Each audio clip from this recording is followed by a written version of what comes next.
यो विधेयकलाई हामीले सरस्वती हेर्दाखेरि यो सञ्चार विधेयकको रूपमा लिएका छैन।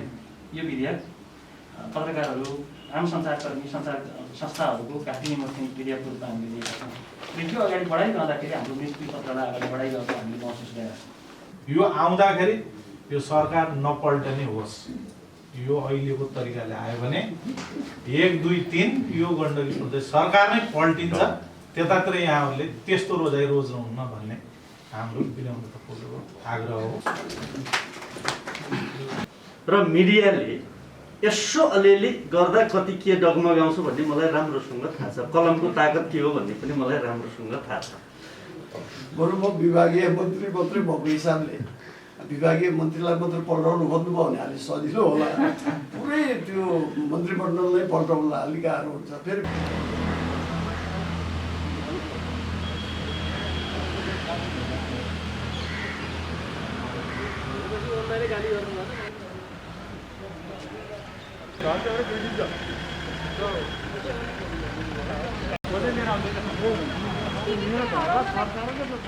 गण्डकी प्रदेशका अध्यक्षजीले पनि गरिसक्नु भयो होइन।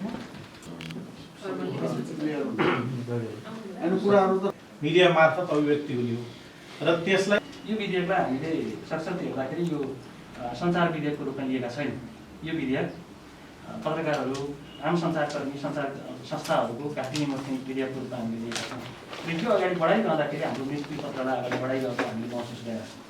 अस्ति यो विधेयक फेरि संसदमा छलफलका लागि अगाडि बढाउने क्रममा पनि माननीय मन्त्रीजीले बोलाउनु भयो। हामीले ठान्यौँ अब यो विधेयक चाहिँ फिर्ता लिनुहुन्छ। मैले त्यो दिन पनि पत्रकार महासङ्घ गण्डकी प्रदेश समितिको प्रतिनिधित्व गरेर आएर बोल्दै गर्दा भनेको थिएँ यो अगाडि बढाउनु भने हामी चाहिँ फेरि सडक आन्दोलनमा जानुपर्ने, हाम्रा सञ्चार सामग्रीहरू प्रदर्शन गर्नुपर्ने त्यो स्थितिमा पुग्छौँ।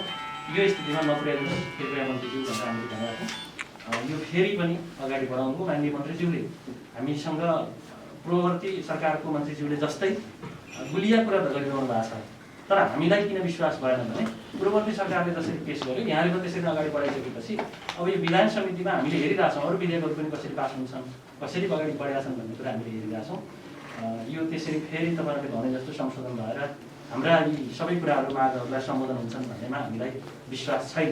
त्यसो भए हुनाले हामीले यो विधेयक फिर्ता लिनुहोस्, यसमा चाहिँ कुनै अपनत्व हामीले चाहिँ हाम्रा लागि आएको विधेयक हो भन्ने नै ठानेका छैनौँ भने कसका लागि विधेयक ल्याउनुहुन्छ होइन। र अर्को कुरा पत्रकारहरूको मात्रै कुरा छैन यसमा। श्रमजीवी पत्रकारहरू, सञ्चारकर्मीहरू, सञ्चार उद्यमीहरू, यसमा त हामी श्रमजीवीको हिसाबले हाम्रा कुरा राखिरहेछौँ। अझै सञ्चार उद्यमीहरूका पनि आफ्ना कुराहरू होला त्यसमा एडजस्ट गर्ने कुराहरू। यिनीहरूले नै अपनत्व लिन सकिरहेको छैनन् भने आम पहुँच नपुगेका नागरिकहरूले नागरिक स्वतन्त्रताको विषयमा कस्तो खालको अपेक्षा सरकारसँग गर्ने, कस्तो खालको विधेयक कानुनहरू प्रदेश सरकारबाट बन्ला होइन, त्योमा पनि आम प्रश्न छ। माननीय मन्त्रीज्यू, कानुन सञ्चार तथा प्रदेश मामिला मन्त्रालय गण्डकी प्रदेश विषय प्रदेशमा प्रस्तुत आम सञ्चार विधेयक फिर्ता लिनुपर्ने। गण्डकी प्रदेश सरकार कानुन सञ्चार तथा प्रदेश मामिला मन्त्रालयले तयार पारी प्रदेश सभामा पेश भई विधान समितिमा छलफलका लागि पठाएको गण्डकी प्रदेश आम सञ्चार ऐनको विषयमा नेपाल पत्रकार महासङ्घ गण्डकी प्रदेश समितिको गम्भीर ध्यानाकर्षण भएको छ। संविधानमा उल्लेखित प्रावधानलाई समेत व्यवस्था गर्दै पेश भएको उक्त विधेयक प्रथम दृष्टिमै श्रमजीवी पत्रकार विरोधी, प्रेस स्वतन्त्रता र अभिव्यक्ति स्वतन्त्रता विरोधी भएको ठहर गर्दै हामी उक्त विधेयक फिर्ता लिन जोरदार माग गर्दछौँ। यो विधेयकप्रति हाम्रो विमति भएको छ। संविधानको धारा 19 को उपधारा 2 मा समाचार लेख प्रकाशन एवं प्रसारण गरे बापत सञ्चार माध्यम बन्द, जफत वा दर्ता खारेज गरिने छैन भन्ने उल्लेख छ। तर विधेयकले संविधानको यो व्यवस्थालाई समेत कुल्चेको छ। कर्मचारीले पत्रकारलाई कारबाही गर्न सक्ने गरी विधेयक ल्याइएको छ। यो आपत्तिजनक छ। यस्तो विधेयकको परिच्छेद 10 को 47 को 1 र 3 मा मुद्दा हेर्ने अधिकारीमा मुद्दाको सुरु कारबाही र किनारा गर्ने अधिकार मन्त्रालयमा सचिवमा हुने उल्लेख गरिएको छ। दफा गरिएको छ। त्यस्तै 47 को 1 मा कारबाही र किनारा गर्ने अधिकार मन्त्रालयका सचिवमा हुने उल्लेख गरिएको छ। दफा 47 को 1 मा इजाजत पत्र नलिई कार्यक्रम उत्पादन, वितरण तथा डाउनलिङ गरेमा त्यस्ता व्यक्तिलाई इजाजत पत्र दस्तुर बाबत लाग्ने दस्तुर बराबरको रकम असुल गरी सो बराबरको रकम जरिवाना हुने लगायतका प्रावधानहरू उल्लेख छन्। यस्तै दफा 47 को 3 मा ऐन अन्तर्गत बनेका विधेयक नियम बमोजिम गर्नुपर्ने कार्य नगरे वा गर्न नहुने कार्य गरेको कसुरको मात्रा हेरी 5,000 देखि 25,000 रुपियाँसम्म जरिवाना गर्न सक्ने उल्लेख गरिएको छ। यस्ता प्रावधानले पत्रकार तथा सञ्चार माध्यमलाई नियन्त्रण गर्ने, आफूप्रति वफादार बनाउने नियत राखेको प्रस्ट्याउँछ। यस्ता अरू केही प्रावधान छन् जसले पत्रकारलाई अङ्कुश लगाउने मात्र होइन, पत्रकार, सञ्चारकर्मी र सञ्चार क्षेत्रमा लाग्ने जोसुकैको पनि भविष्य अनिर्णय पार्ने यो विधेयक तुरन्त फिर्ता गरी पत्रकार र आम सञ्चार मैत्री विधेयक ल्याउन हामी हार्दिक आग्रह गर्दछौँ। अभिव्यक्ति स्वतन्त्रता विरोधी र श्रमजीवी पत्रकारको हित विपरीत हुने यस विधेयकलाई हामी नस्वीकार्ने प्रश्न पार्न चाहन्छौँ। जबरजस्ती विधेयकलाई अगाडि बढाइए आन्दोलनका कार्यक्रमसहित सडकमा आउन बाध्य हुने जानकारी गराउँदछौँ। महासचिव गोविन्द प्रसाद सुवेदी, अध्यक्ष नारायण प्रसाद शर्मा।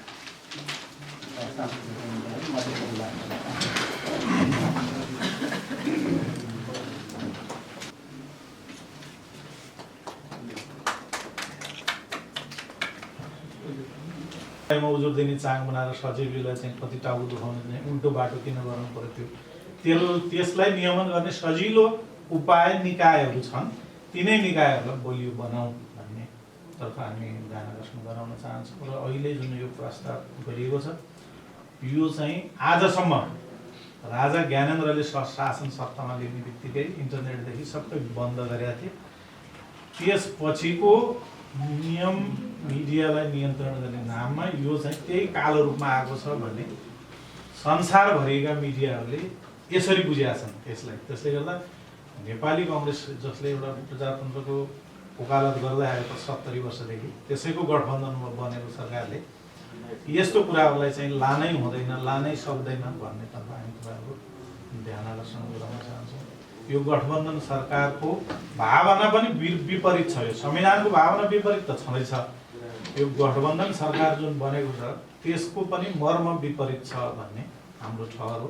त्यसले गर्दा यसलाई पूर्ण रूपमा फिर्ता नै लिनुपर्छ। फेरि नयाँ ड्राफ्ट गरेर सञ्चार मैत्री, नागरिक अधिकारको रक्षा हुने खालको सञ्चार, आम सञ्चार ऐन आओस् भन्ने हाम्रो जोडदार माग छ। यसलाई हिउँदे अधिवेशनमा लानु पनि सकिन्छ, फिर्तै लिएर नयाँ ड्राफ्ट गर्न पनि सकिन्छ। यो आउँदाखेरि यो सरकार नपल्टने होस्। यो अहिलेको तरिकाले आयो भने 1, 2, 3 यो गण्डकी प्रदेश सरकार नै पल्टिन्छ।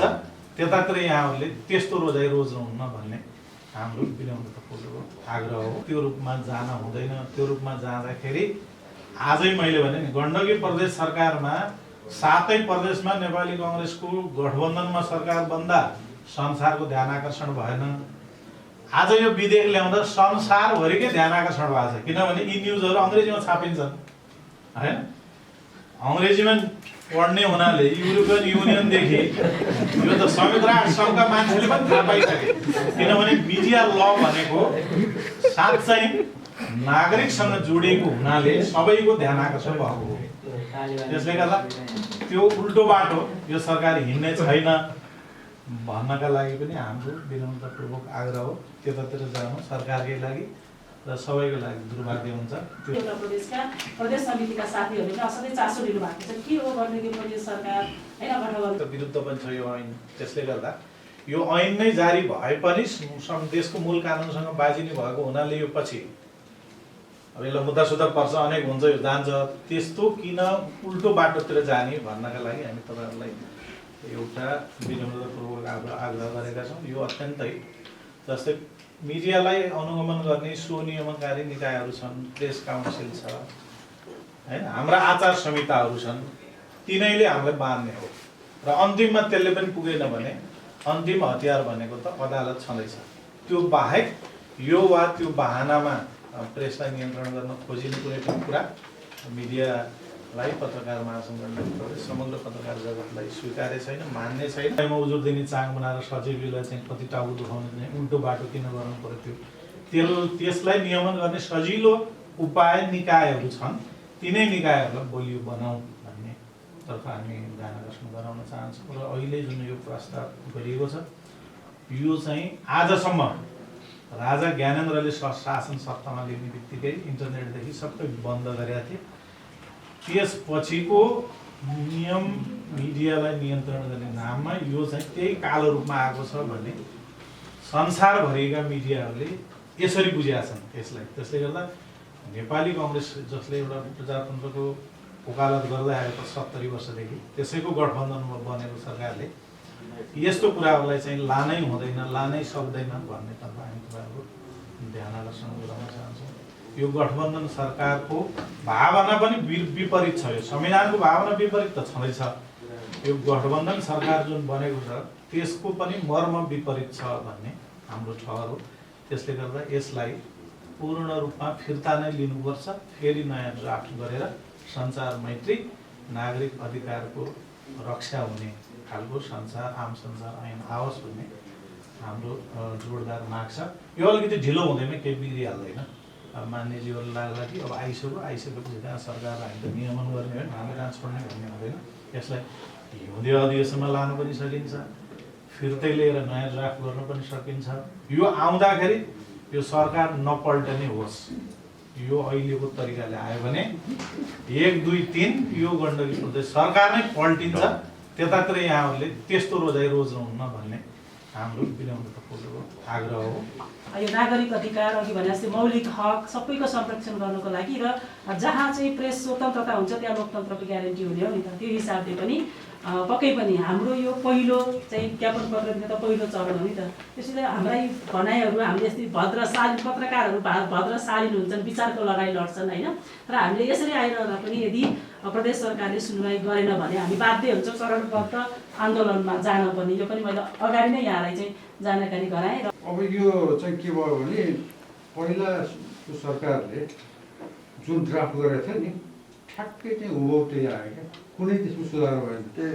जबकि पत्रकारका सङ्घ संस्थाहरूले व्यक्तिगत रूपमा पनि हामीहरूले चाहिँ यो कुरा चाहिँ अब अलिकति नकारात्मक खालका छन्, यसलाई चाहिँ सुधार गर्नुपर्छ है भनेर भनेको। तर के कारणले, अब के प्राविधिक कारण हो कि अरू केही कारण हो कि जे होस्, तर के भने हामीले बाटा आइपुग्दा त त्यो त राम्रो त आएन।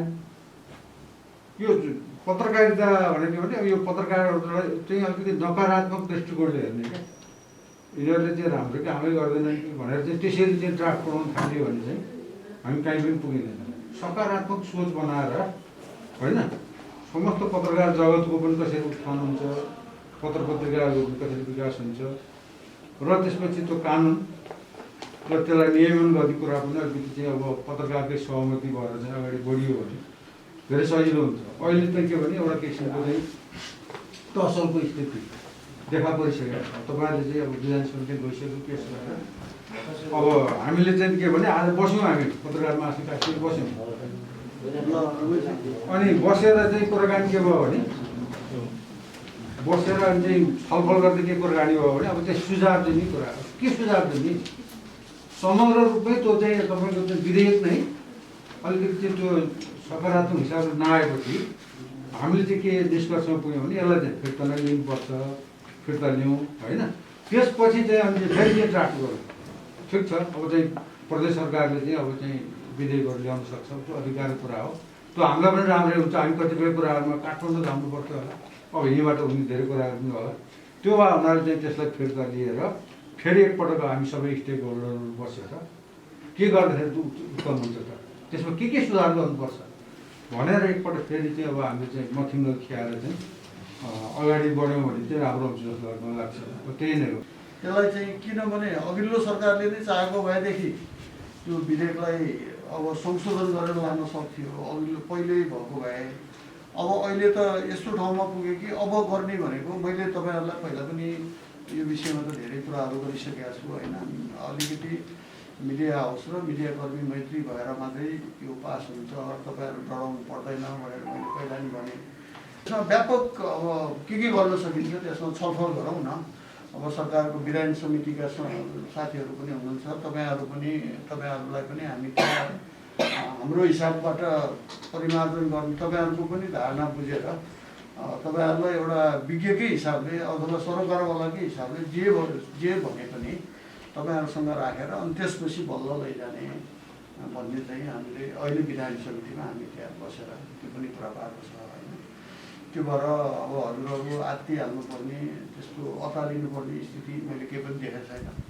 अब ती अप्ठ्यारा कुराहरू अब यो एकदमै अब यो स्वतन्त्रताका विषयहरूमा जति पनि छ मिडियालाई चाहिँ अलिकति अङ्कुश लगाउने खालको, यसलाई नियन्त्रण गर्ने खालको भन्दा पनि अब सरकार एउटा नियमनकारी निकाय पनि हो होइन, सरकारले चाहिँ नियमन गर्छ कि अब पत्रकार अथवा पत्रिका जगत चाहिँ अलिकति अब एउटा ट्र्याक मात्रै हिँड्नु पऱ्यो नि, छाडा भएर अब एउटा यो समाजमा एउटा समाजलाई पनि खालि नेगेटिभ कुराहरू मात्रै कुराहरू राख्नुभन्दा पनि समाजलाई सकारात्मक हिसाबबाट अगाडि डोर्याउनको लागि पनि पत्रकारहरूको त महत्त्वपूर्ण भूमिका हुन्छ होइन। त्यहाँ हामीले दिने सन्देशहरू अलिकति कसरी चाहिँ हामीले त्यहाँ राख्न सकिन्छ भन्ने कुराहरू पनि हुन्छन्। त्यसकारण चाहिँ अब जुन हिसाबबाट हामी जान खोजिरहेका छौँ त्यो ट्र्याक चाहिँ गलत छैन, अब सही ट्र्याकमै हामी छौँ। त्यसलाई त्यहाँभित्र अब यो समयमा हामी त्यसमा सहमतिमा पुग्न सकेनौँ भने अब यो फेरि अर्को हिउँदे अधिवेशनमा जान्छ। अहिले त्यो एकदमै हतार गरेर पासै गरिहाल्नुपर्ने अब सरकारलाई पनि हतार पनि त्यस्तो केही छैन। तपाईँहरूसँग सहमति जुट्यो, राम्रो भयो, यसरी लैजाउँ भन्ने भयो भने त्यसलाई अगाडि बढाउँला, भएन भनेदेखि त फेरि त्यसलाई पोस्टपोन हुन्छ, त्यो फेरि अर्को हिउँदे अधिवेशनमा जान्छ। त्यो बेलासम्म हामी फेरि व्यापक रूपमा त्यसलाई चाहिँ छलफललाई अझ तीव्रता दिएर अझ गर्न सकिन्छ। यो 4 र 5 मा सकिने अवस्था भयो भने त्योभन्दा अगाडि अब विधायन समितिको बैठक सम्भवतः अलिक छिटै बस्ला, 2 गते 3 गते 4 र 5 मा 2 दिन छ। हामीले चाहिँ सम्भवतः 4 र 5 मा सिक्याउने, अलिक गाह्रो भयो भने 6 गतेसम्म सिक्याउने र यो सदन अन्त्य गर्ने हिसाब छ होइन। त्यो चाहिँ हामीले त्यो बिचमै अब राम्रो हुन्छ भने त्यसलाई पनि किन फेरि अर्को हिउँदे अधिवेशनसम्म पुग्ने, किन त्यसलाई चाहिँ ढिलो गर्नु परेको छ र राम्रो त्यो सर्वस्वीकार्य हुन्छ भने त्यो त्यही अनुसार जाउँ, भएन भने फेरि अर्को बाटो त छँदैछ। एकदमै उत्कृष्ट एउटा यो 7वटै प्रदेश मध्येकोमा आम सञ्चार विधेयक चाहिँ गण्डकी प्रदेशले बनाएको उत्कृष्ट छ, असाध्यै नमुना अरूले पनि अनुसरण गर्ने खालको चाहिँ विधेयक हुने अवस्थामा हामी अगाडि बढाउँछौँ। त्यसको लागि तपाईँहरू एकदमै निश्चिन्त हुनुहोला। हामी यो प्रक्रियामा जान्छ, विधायन समितिमा जान्छ, त्यसपछि हामी छलफल गर्छौँ, त्यसपछि तपाईँहरूको पनि धारणा हामी लिन्छौँ, आवश्यक पर्दा विज्ञहरूसँग पनि राखेर हामी छलफल गरौँ। त्यसपछि यो समयमा हामी सकेनौँ भने फेरि अर्को सेसनमा हिउँदे अधिवेशनमा लगेर यसलाई पास गर्नेतर्फ हामी चाहिँ लाग्नेछौँ र मिडिया क्षेत्रको सरकारलाई चाहिँ सहयोग, सद्भाव, सपोर्ट सधैँ चाहिन्छ। हामीले पनि त्यो चाहिँ त्यस्तो अन्यथा हिसाबबाट हामी सोच्नुपर्ने हुँदैन र सोचेका पनि छैन। गण्डकी प्रदेशको सरकार नै पल्टाउन पर्ने अवस्था चाहिँ आउँदैन जस्तो चाहिँ म तपाईँहरूलाई विश्वास दिलाउन चाहन्छु। बरु म विभागीय मन्त्री मात्रै भएको हिसाबले विभागीय मन्त्रीलाई मात्रै पल्टाउनु खोज्नुभयो भने अलिक सजिलो होला, पुरै त्यो मन्त्रीमण्डललाई पल्टाउनलाई अलिक गाह्रो हुन्छ। आएको विधेयक अब त्यो विधेयक सरकारको भन्दा पनि संसदको सम्पत्तिको रूपमा रहेको छ र त्यो सिङ्गो सदनले ल यो अब विधायन समितिले जे गर्ने यो गर भनेर हामीलाई पठाएको छ। त्यसो भएको हुँदा म आफै यही फिल्डबाट आएको र यसको महत्त्व कति हो र मिडियाले यसो अलिअलि गर्दा कति के डगमगाउँछ भन्ने मलाई राम्रोसँग थाहा छ, कलमको ताकत के हो भन्ने पनि मलाई राम्रोसँग थाहा छ। हामीलाई थाहा कहाँनिर हुन्छ भन्दा हामीसँग जान्छ, तपाईँसितै छलफल गरेर त्यो सरकारले त्यहाँ पठाएको हो छ भने पनि हामीलाई विश्वास लाग्दैन। उयो अदालतमा प्रहरीको बयानलाई मात्रै मान्दैन नि त, फेरि अदालतमै गएर बयान दिनु पर्या जस्तै सरकारले कोसित छलफल गर्यो भन्ने कुरोमा हामीलाई विश्वास हुँदैन। तपाईँसितै छलफल गरेर ल्याएको भयो नि, हामीले कन्फर्म गर्नको लागि विधायन समितिले के गर्छ त भन्दा फेरि सरोकारवालाहरूसँग बसेर छलफल गर्छ। हामी दफावार छलफल गर्ने गर्छौँ। कतिपय त आएका सुझावहरू जहाँ सुझावहरू आएछ त्यो सुझावहरूलाई चाहिँ हेर्ने गर्छौँ। जहाँ अलिक संवेदनशील जुन विधेयक आउँछ हामी त्यसलाई अक्षरश पढेर त्यो सरोकारवालाहरूसितै बसेर छलफल गर्ने र यतिको भयो भने हुन्छ है भन्ने भएपछि हामीले अगाडि बढाउने गर्छौँ। त्यसो भएको हुँदा म विधायन समितिको सभापति भएको नाताले र त्यति मात्र होइन, म तपाईँको नि प्रतिनिधि भएको नाताले, पत्रकार साथीहरूको पनि प्रतिनिधित्व त्यहाँ गर्दै त्यहाँ गएको हुँदा यो विधेयक जुन हिसाबले साँच्चै हो मलाई पनि त्यो बाहिर जति आइरहेछ नि म आफू पनि चिन्तित छु।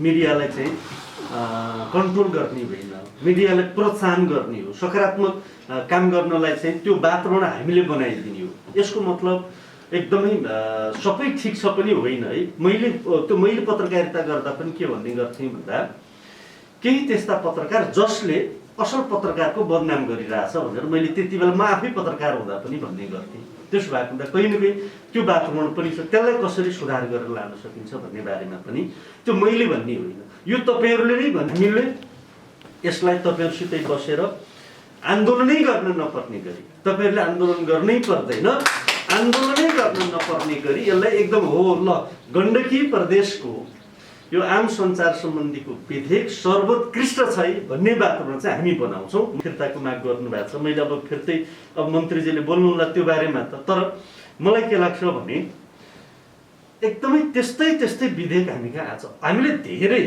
तपाईँको 80% परिवर्तन गरेर हाउसमा पठाएर पास गरेका पनि छन्। त्यसो भए हामीले के भन्यौँ भन्दा आइसकेको छ हाम्रो सम्पत्ति हाम्रो कब्जामा आइसकेको, अनि फेरि फिर्ता दिएर फेरि कस्तो आउने हो।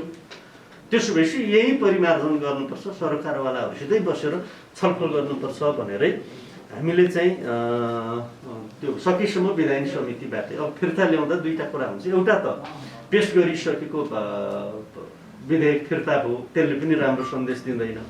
हामीलाई के चाहिएको भन्दा फिर्ता भन्दा पनि होइन, अरू थप कुरो त मन्त्रीजीले बोल्नुहुन्छ, फिर्ता भन्दा पनि त्यो विधेयक त्यो ऐन त्यो कानुन चाहिँ राम्रो कसरी बनाउने भन्ने हो। म यहाँलाई वचन दिन्छु, यसलाई व्यापक छलफल नगरिकन मैले अगाडि बढाउँदिनँ। किन भन्दा विधायन समितिले अगाडि नबढाएसम्म त्यो अब थन्केर बस्ने हो। त्यसो भएपछि म तपाईँहरूसित बस्छु, 1 दिन 2 दिन 3 दिन कति बस्नुपर्छ छलफल गर्न, बसेर विधायन समितिमै तपाईँहरू सरकारवालाहरूलाई बोलाएर छलफल गरेर अगाडि लान्छु।